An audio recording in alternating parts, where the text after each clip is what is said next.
This is me on a Sunday night.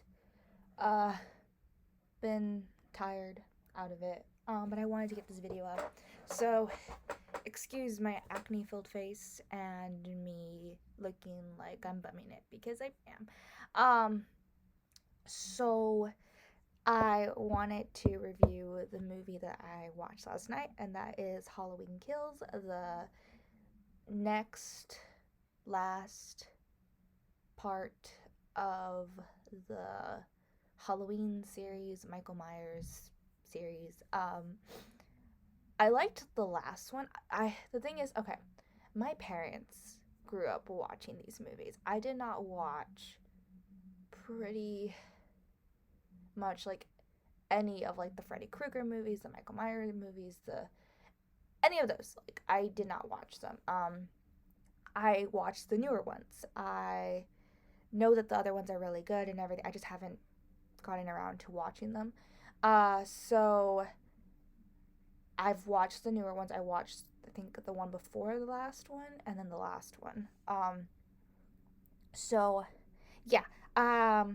Even with that being the case, my parents have told me what it's about. I've heard what it's about. So I knew kind of what I was getting into when I watched the movies. And for a concluding movie, I feel like the last one was pretty well done. I loved the action, I loved the execution, the plot, just the new characters, how they drove everything forward. I loved that. I loved that so much. And when I heard they were making another one, the first thought that came to mind was why? Because why? I feel like when something is so good and they end it, the hype and like people wanting more of it leads people to make more of them when it's not necessary. So that's what I think happened here. They were just like, let's make another one. And typically those are not as good as the originals or what was intended because they have a certain storyline or they have when they that they have when the movie is going to end in mind, or when they do the last movie they're like they finish it and they're like, yes, this is the final movie. There's no intention to go on, or maybe there's sometimes is, I don't know, but I feel like there's just no intention to go on. And then when you make a new one, it's like you have to think of a whole new storyline, where we left off, how is it gonna, like, all these different things of how just are we gonna move forward with this. And maybe sometimes we don't need to, you know. With all the remakes and the like 20 years later, the revamps, whatever you want to call it, it just sometimes doesn't feel up to par with the originals, and it feels like they try too hard. And I don't know, just a lot of jokes and the way that they talk and plot lines, it just feels very forced to be something that it's not, either to be current and then also fill that nostalgia niche that it needs to. And it just like, it doesn't feel authentic a lot of the times. Sometimes it does. Sometimes it does. Sometimes it's brilliant. Um, and sometimes, you know, okay, it came back, or they did a new one or whatever, and it is great. Um, but sometimes I just don't feel like it was necessary. I don't know. So with that being the case, this one, I don't know if it was intended.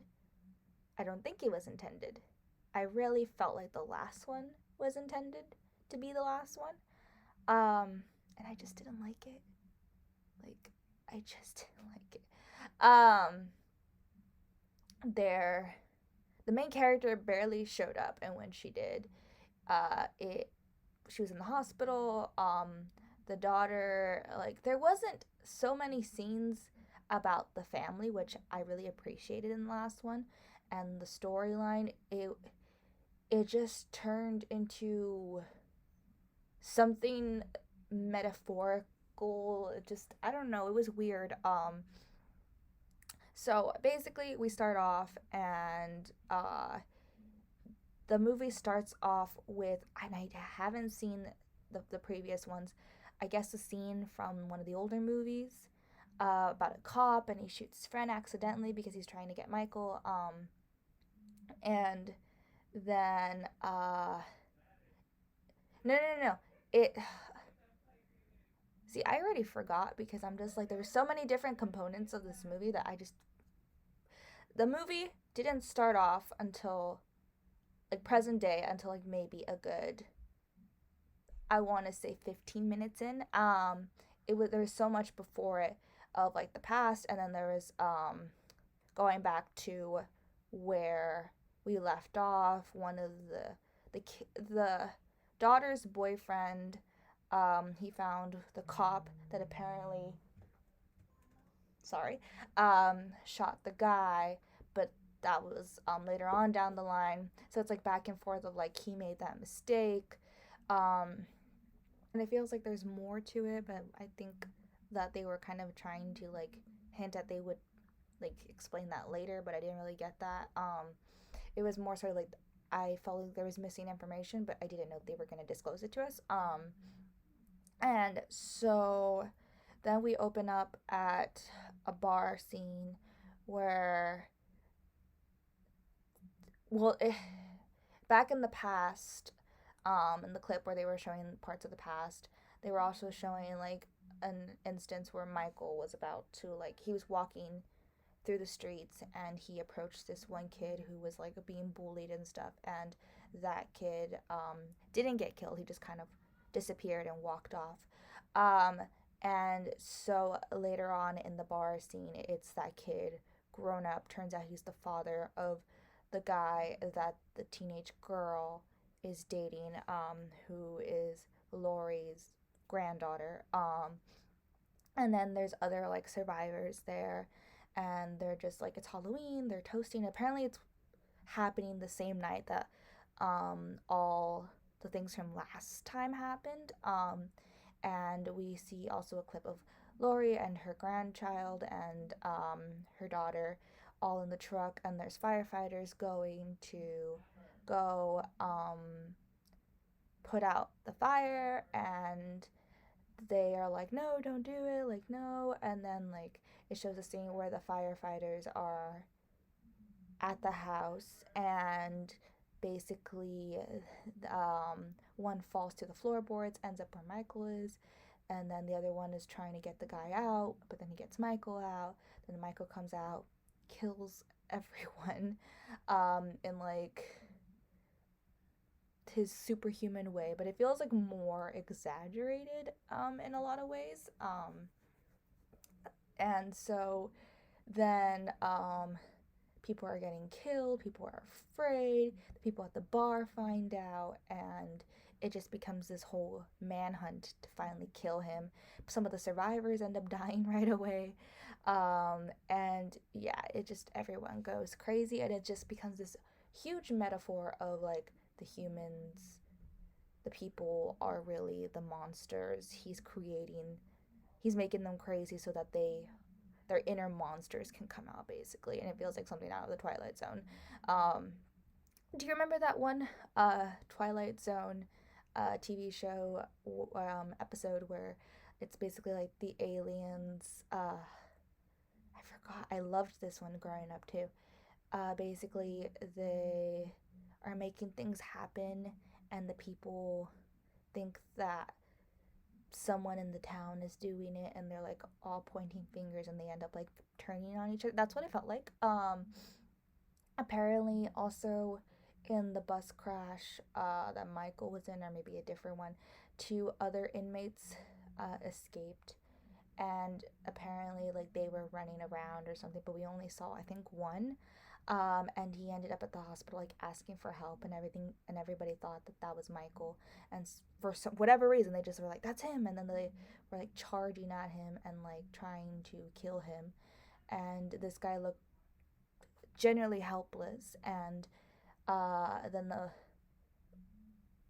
Laurie's daughter, Judy, she was like, basically, I'm gonna help you, and I'm just like, isn't this an escaped convict? Like, I don't.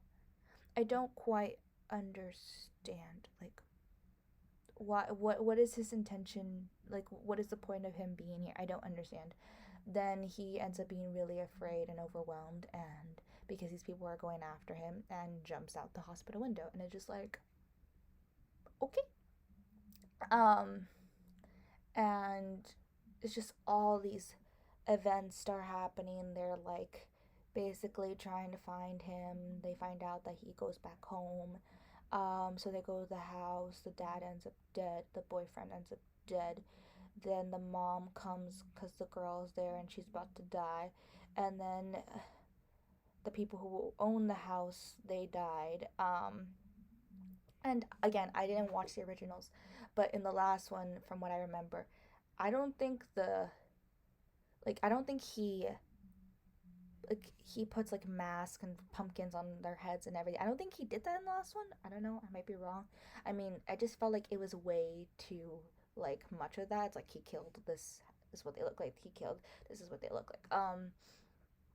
And yeah, he was shot. He was stabbed multiple times. He wasn't, I think, as vulnerable as he was in the last one. It just felt like he was invincible.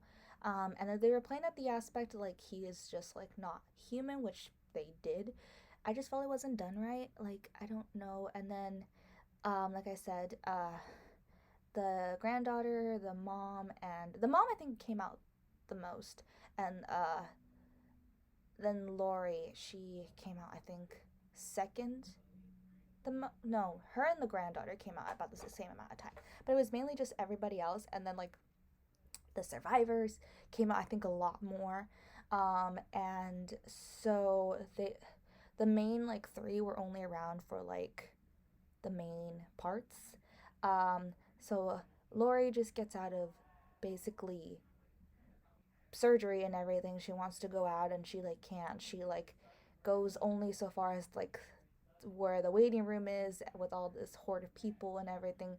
Her daughter's like go back inside and everything, and she like tears her like stitches and everything. She's bleeding, so then she has to go back to the room, and it just kind of like, I don't know, it was like that main person just wasn't around, and like the whole thing I guess before was that like Michael wanted to kill her, and this one they were like he's coming here, he wants to get her, and then at the end they're like no, he doesn't want to get her, he wants to go home, and it just was like, where are we going with this? Like, where are we going with? I don't I don't know the full story. I haven't seen it, but I'm like, where are we going with this? Because does not feel like it's where it's supposed to be going.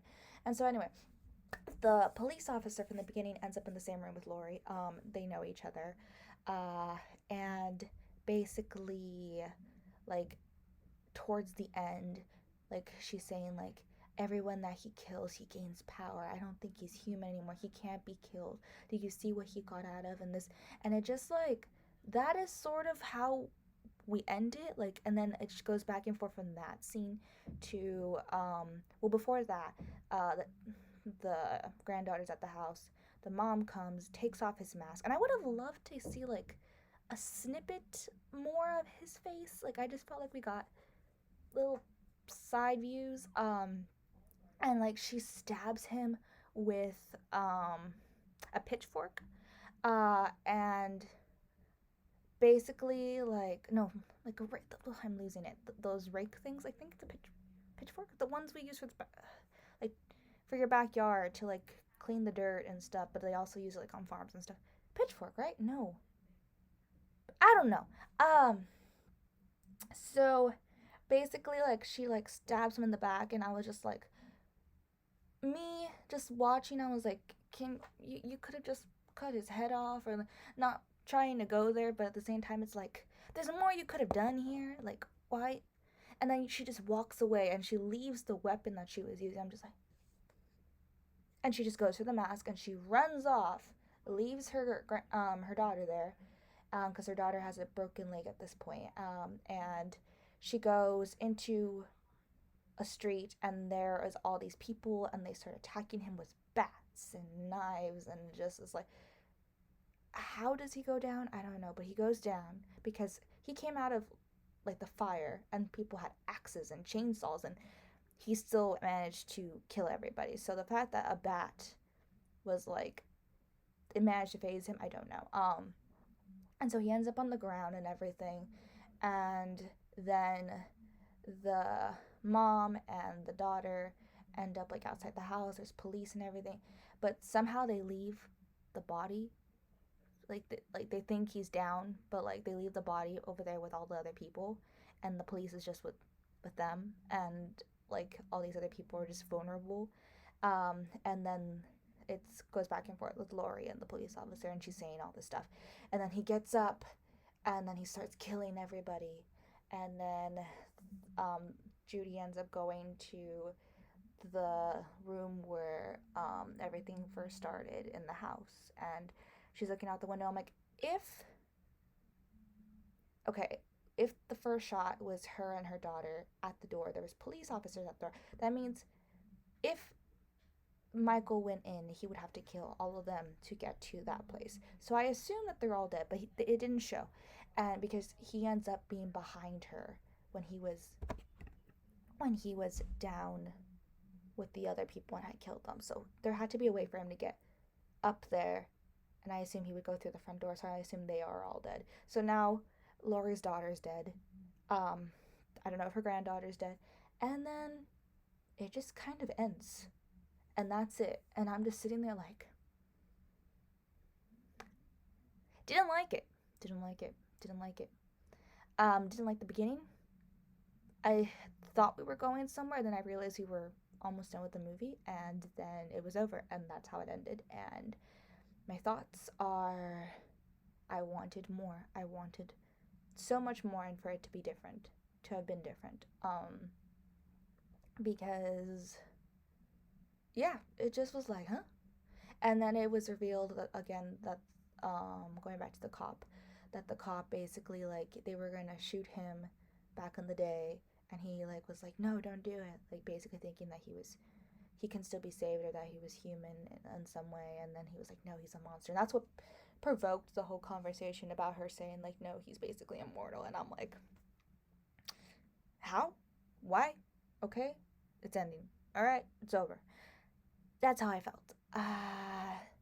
So yeah, I would have liked more scenes with the main three. I would have liked for Laurie to somehow get out of the hospital. Maybe it like be next Halloween, and then something happens when she's all healed. I don't know. I don't know.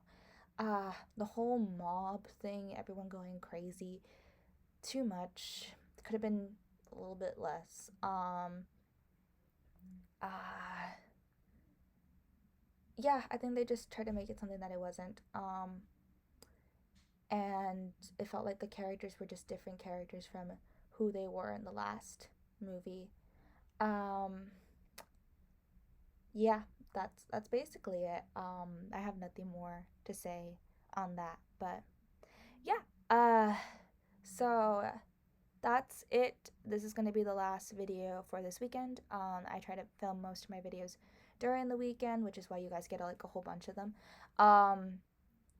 But I have next weekend, and then that's going to be it for the Halloween content. And then we're going to move over to some Day of the Dead for, yeah, Day of the Dead. I think I might have post one on actually Day of the Dead when I do my makeup. And then happy Thanksgiving. But not yet. All right. So thank you guys so much for watching. I hope you enjoyed the video, and I'll see you all real soon. Bye.